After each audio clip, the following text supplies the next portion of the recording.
Olá, meus queridos e minhas queridas, paz e bem? Eu sou a psicóloga Patrícia Link e você está no canal Manual da Vida. Se tu ainda não se inscreveu no canal, já te inscreve pra gente não se perder e tu acompanhar todos os dias vídeos novos. Bom, antes da nossa leitura da Bíblia, como eu tô bem serelepe hoje, já quero trazer logo esse bate-papo aqui contigo, né? Já pega teu cafezinho, eu tô tomando aqui o meu.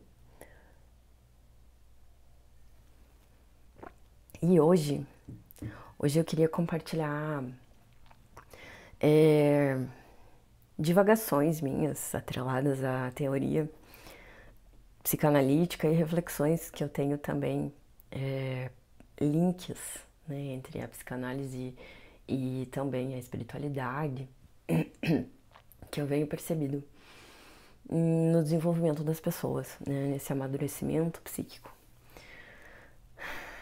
Aonde que eu quero chegar com essa conversa? Aonde eu quero chegar é sobre que nem tudo é pessoal. Nem tudo é pessoal. Claro, tem fatos na nossa vida que são realmente propositais, né? Mas a maioria dos eventos que acontecem nas nossas vidas, né? Trago isso dos atendimentos que tive hoje. A maioria dos nossos eventos das nossas vidas, eles são danças de inconscientes, de pessoas que entram e saem das nossas vidas e que nada mais são eventos que nos chegam, são presentes que nós recebemos para a nossa evolução. É assim que eu percebo, né? Você pode ter um entendimento não neutro sobre isso ou positivo, né? O interessante dos eventos que acontecem na nossa vida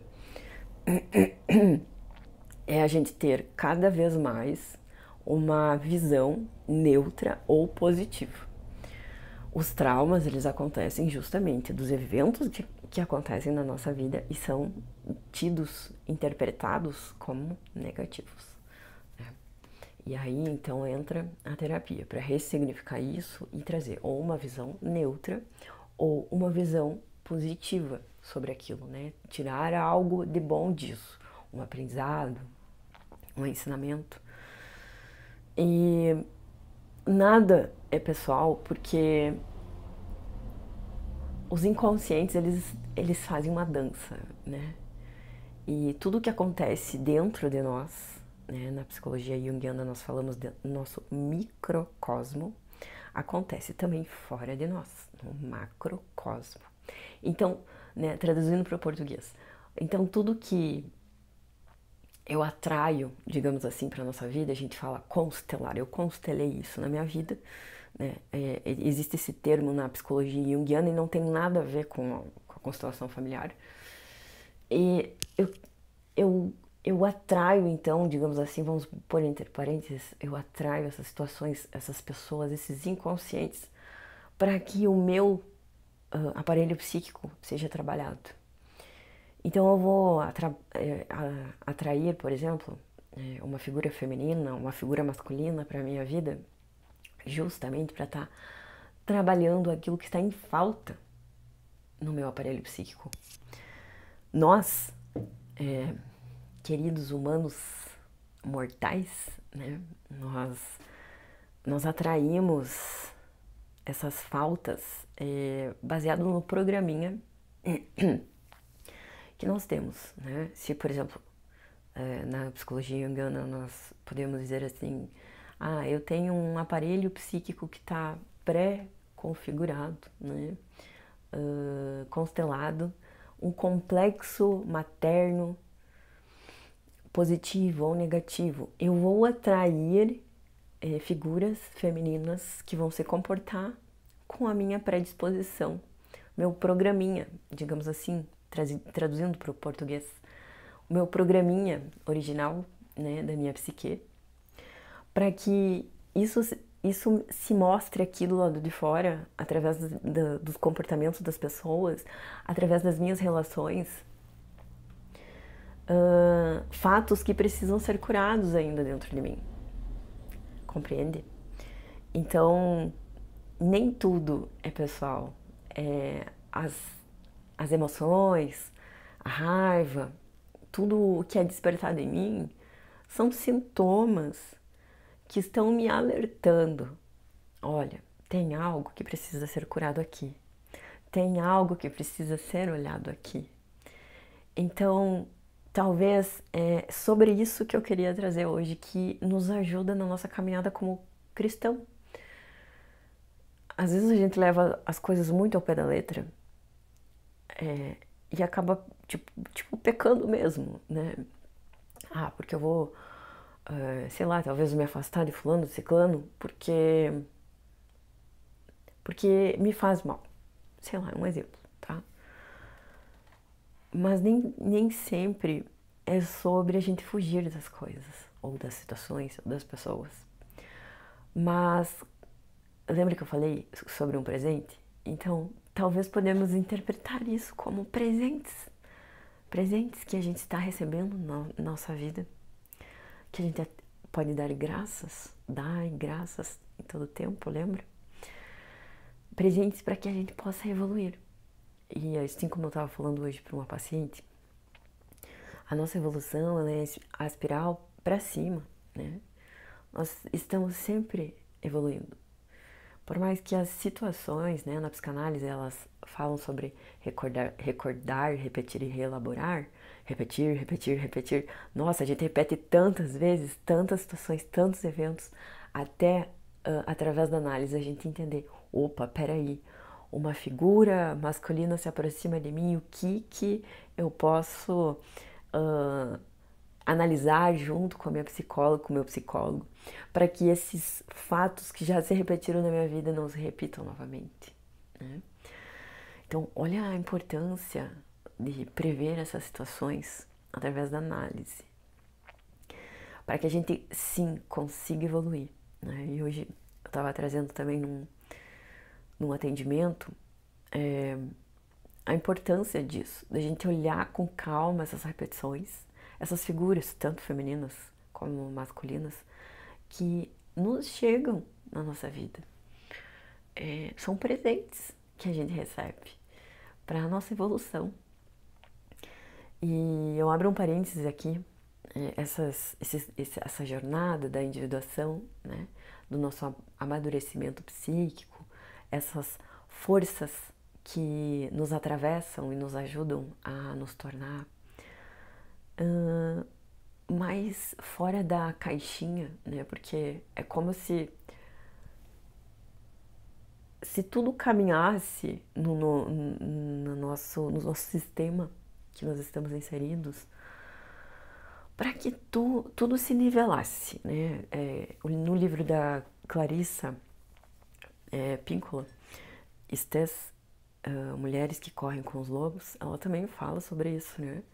Sobre esse nivelamento que as próprias pessoas acabam, as pessoas, as instituições que você está inserido, esse nivelamento, assim, essa poda entre as pessoas e entre instituições com pessoas, para que tu não passe para o próximo nível, para que tu não desenvolva teu aparelho psíquico com excelência, para que tu não acesse o teu potencial máximo nessa vida.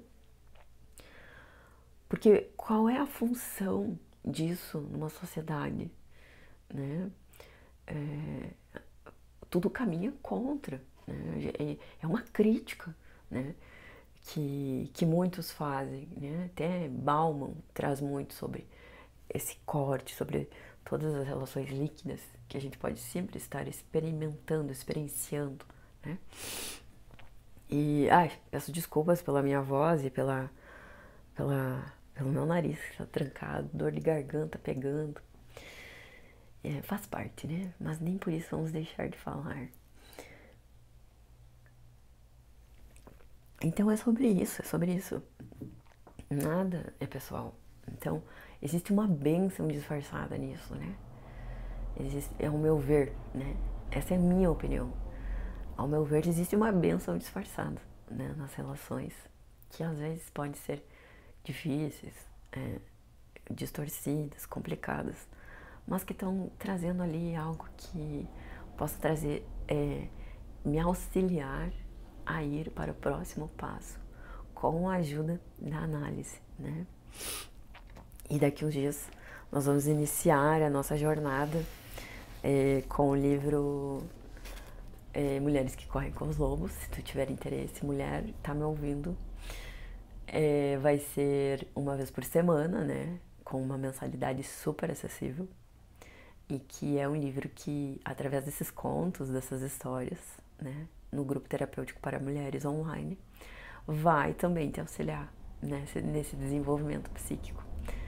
É simplesmente maravilhoso. Se tu tens interesse, é só entrar em contato comigo. O meu WhatsApp está na descrição.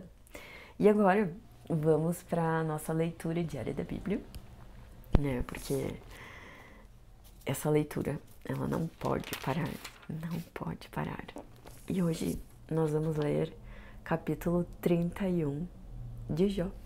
Então pegue sua Bíblia e vamos à leitura. Eu fiz um pacto com os meus olhos. Por que então eu pensaria em uma donzela? Pois, que porção teria eu do Deus lá de cima? E que herança o Todo-Poderoso lá do alto?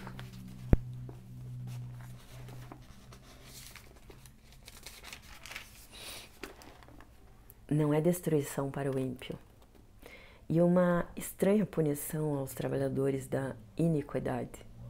Acaso ele não vê os meus caminhos e conta todos os meus passos? Se eu tenho andado na vaidade ou se o meu pé tem se apressado para o engano.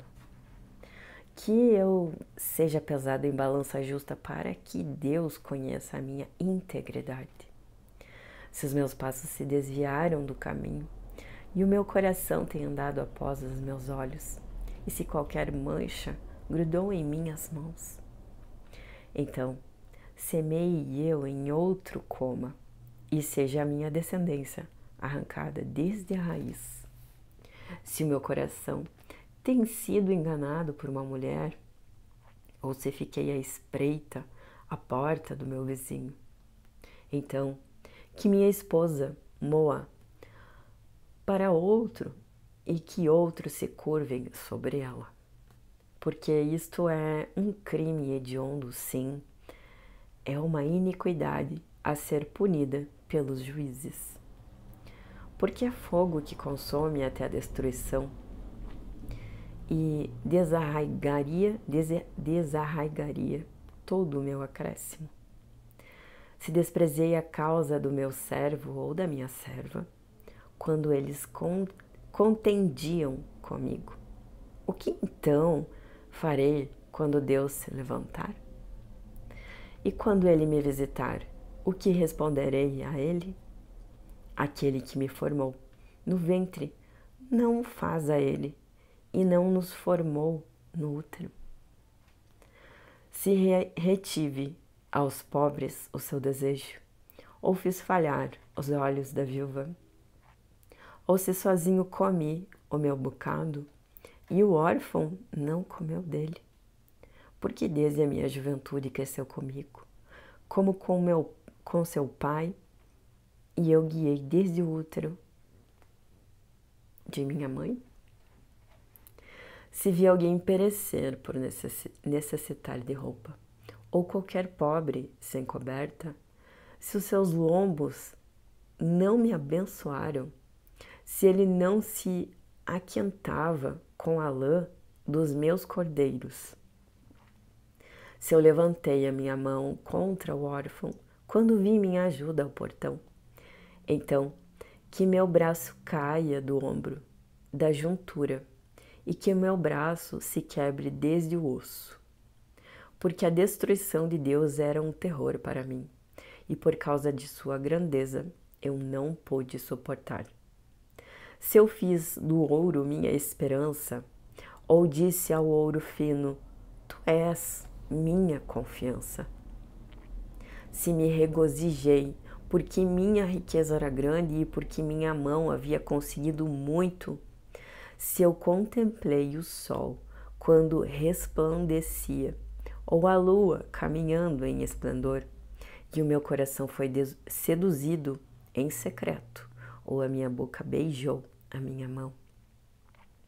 Isto também seria uma iniquidade a ser punida pelo juiz, pois eu teria negado a Deus, que está acima. Se me regozijei na destruição daquele que me odeia, ou me exultei quando o mal o encontrou, também não fiz pecar a minha boca, desejando maldição à sua alma. Se os homens do meu tabernáculo não disserem, se tivéssemos na sua carne, não estaríamos satisfeitos. O estrangeiro não se hospedava na rua, mas eu abria as portas ao viajante. Se eu encobri as minhas transgressões como Adão, escondendo a minha iniquidade no meu peito, eu temi a grande multidão, ou o desprezo das famílias me aterrorizava, de forma que eu mantivesse o meu silêncio e não saísse porta fora. Se eu me ouvisse, eis que o meu desejo é o que o Todo-Poderoso me respondesse, e que o meu adversário tivesse escrito um livro. Certamente, eu o tomaria sobre meu ombro e o prenderia a mim como uma coroa. Eu lhe declararia o número dos meus passos, como um príncipe me chegaria a ele. Se a minha terra clamar contra mim, e se os seus sulcos da mesma forma reclamarem. Se comi os meus frutos sem dinheiro, ou fiz com que os seus donos perdessem a vida. Que cardos cresçam ao invés de trigo e joio por cevada, acabaram-se as palavras de Jó. E esse foi o capítulo 31 de Jó. E eu te espero no próximo bate-papo e na nossa próxima leitura. Até mais!